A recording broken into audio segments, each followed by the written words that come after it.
Shalom saudara-saudara yang dikasihi Tuhan Yesus Kristus. Selamat pagi, salam sejahtera buat saudara semua dimanapun saudara berada. Damai dan sukacita oleh Roh Kudus melimpah senantiasa dalam hati dan kehidupan saudara semua. Sebelum kita mendengarkan renungan firman Tuhan, mari kita berdoa.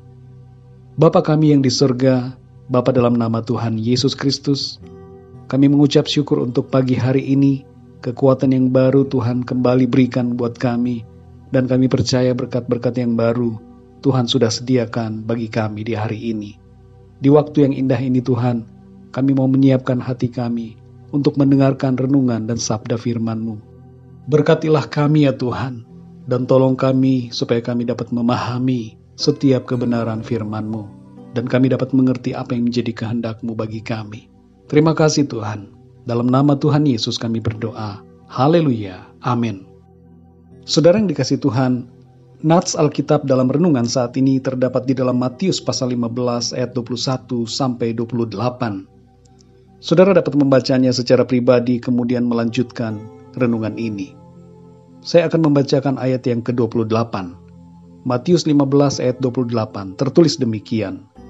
Maka Yesus menjawab dan berkata kepadanya, "Hai ibu, besar imanmu. Maka jadilah kepadamu seperti yang kau kehendaki." Dan seketika itu juga anaknya sembuh. Saudara yang dikasihi Tuhan, ibu yang anaknya sakit ini punya iman yang besar. Meskipun keteguhan hatinya diuji sedemikian rupa oleh Tuhan Yesus. Ibu ini bukanlah orang Israel. Dia adalah orang Kanaan. Tapi dia datang tanpa rasa malu kepada Tuhan Yesus demi anaknya. Dari ucapan Tuhan Yesus, nampak seolah Tuhan menolaknya. Tapi ibu ini tidak marah, tidak kecewa dan tidak putus asa. Ia mengucapkan kata-kata iman. Dan apa yang terjadi adalah kuasa Tuhan dia alami. Anaknya disembuhkan oleh Tuhan. Tuhan Yesus berkata, "Hai ibu, besar imanmu, maka jadilah kepadamu seperti yang kau kehendaki." Saudara yang dikasihi Tuhan, apakah saat bangun di pagi hari, iman kita sudah menjadi lemah karena situasi yang akan kita hadapi? Apakah tuntutan dan tanggung jawab membuat saudara malas menjalani hari ini karena takut tidak sanggup dan khawatir tidak mampu? Apakah persoalan-persoalan dalam kehidupan membuat saudara bimbang dan ragu? Apakah keadaan hari-hari ini membuat saudara kehilangan iman percaya kepada Tuhan? Ibu dalam kisah di ayat ini berjuang demi anaknya. Pagi hari itu ia bangun dengan iman yang kuat untuk berjumpa dengan Tuhan Yesus. Ia menanggalkan segala perasaan gengsi dan kesombongannya, lalu mencari Tuhan, menemukannya, dan datang dengan rendah hati di hadapan Tuhan. Ucapan Tuhan Yesus yang menyebutkan tidak patut mengambil roti yang disediakan anak-anak dan melemparkannya kepada anjing merupakan gaya bahasa kiasan yang diucapkan untuk menguji iman. Mendengar ucapan itu, ibu ini tidak mundur. Ia juga tidak marah. Tapi ia malah membalas dengan mengucapkan bahwa anjing itu makan remah-remah dari meja tuannya. Ibu ini mengambil posisi merendahkan diri di hadapan Tuhan dan berharap akan kasih karunia-Nya. Imannya tidak gugur, tapi ia terus maju dan berharap kepada Tuhan. Sungguh sangat luar biasa iman dan sikap hati dari ibu ini. Saudara yang dikasihi Tuhan, kita seringkali mendengar berbagai ungkapan seperti, "Tidak mungkin itu terjadi. Itu hanya untuk orang-orang dari kalangan tertentu saja, bukan untuk kamu. Kamu tidak mungkin bisa. Kamu tidak akan mampu, kamu tidak bisa sembuh, kamu akan terus jadi pengangguran, kamu tidak bisa keluar dari masalah ini," dan sebagainya. Ungkapan-ungkapan pernyataan seperti ini melemahkan. Tapi hadapilah itu semua saudara, dengan iman yang kuat di dalam Tuhan Yesus.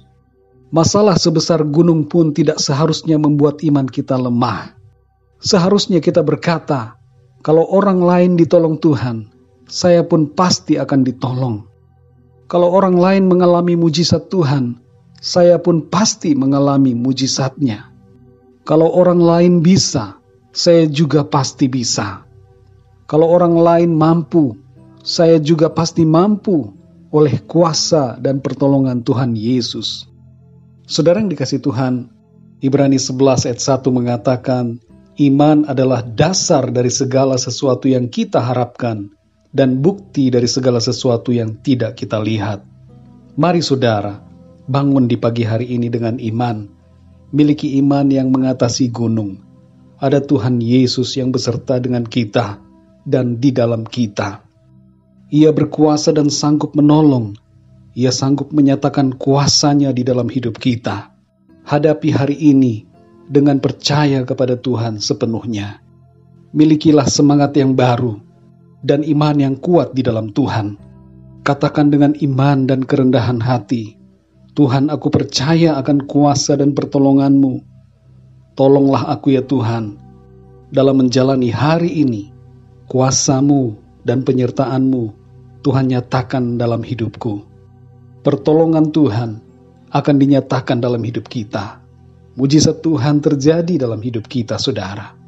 Keadaan dunia mungkin belum berubah, tapi saudara dan saya mengalami perubahan, di mana kekuatan Tuhan, kuasa surgawi dilimpahkan dalam hidup kita, oleh karena iman percaya kita kepada Tuhan. Mari kita berdoa, saudara.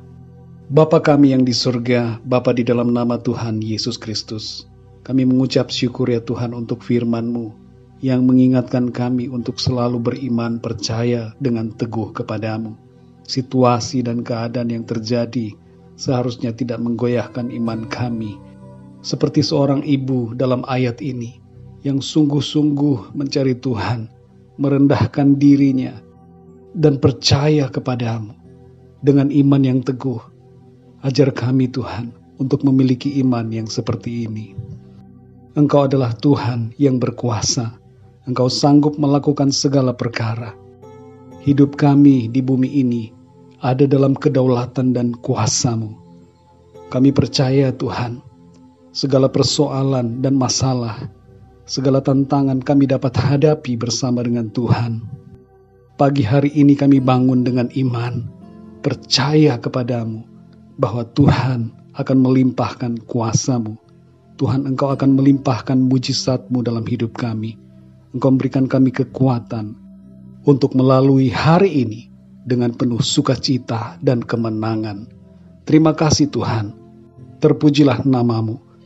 Meteraikanlah setiap kebenaran firman-Mu ya Tuhan, dan Roh Kudus pimpin kami, supaya kami terus bertumbuh dalam pengenalan yang benar akan Tuhan. Dalam nama Tuhan Yesus kami berdoa dan mengucap syukur. Haleluya. Amin.